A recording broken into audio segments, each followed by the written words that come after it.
என்ன முட்டை நினைச்சிங்களா? இப்பதானே உங்களை பத்திலாம் எனக்கு புரியுது.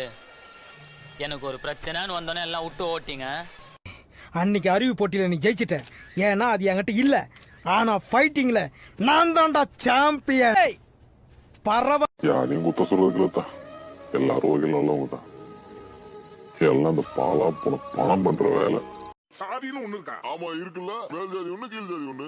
அடுத்த மனுஷனுக்கா இறக்கப்படுறது மேல் ஜாதி, சக மனுஷனை கீழ்த்திறமை நடத்துறது கீழ் ஜாதி. இது பழமொழியா? நாங்க மொத்தம் 20 பேரு, நீ வத்த ஆளு. அடிக்கிறதுக்குன்னு ஒரு பிளான் இருக்கணும். தமாசு தமாசு அடிக்கிறது பிளானு. உட்காரு என்ற பதத்தை தமிழில் நான் கேள்விப்பட்டதில்லையே, அதற்கு பொருள் என்ன? அதற்காக நம்முடைய பிரச்சனையில் பஞ்சமாண்டம்.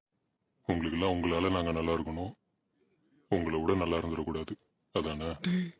வாழ்க்கையில நீ லவ் பத்தியே நினைக்காத அளவுக்கு ஒருத்தன் பண்ணிட்டாமாப்ல. எனக்கு லவ் வேணாமாப்ல. அந்த பொண்ணு வேணுமா வேணாமா? யாருமே வேணாம். டேய், லவ்னா 1000 பிரச்சனை இருக்கும், சண்டை வரத்தான் செய்யும், ஒரு கேப் விழத்தான் செய்யும். அந்த கேப்ல தான் நான் அவளை மிஸ் பண்ணுவேன், அவ என்ன மிஸ் பண்ணுவா. எங்க லவ் டெவலப் ஆகும், இன்னும் கொஞ்சம் ஸ்ட்ராங் ஆகும். ஒயின் ஷாப்புக்கு தீ வச்சது யாரா? ஒயின் ஷாப்ல யார் சார் தீ வைப்பா? எந்த பைத்தியக்காரனும் வைக்க மாட்டான். தீ குச்சா போட்டு எரிஞ்சிடும். அது என்ன? Line disco.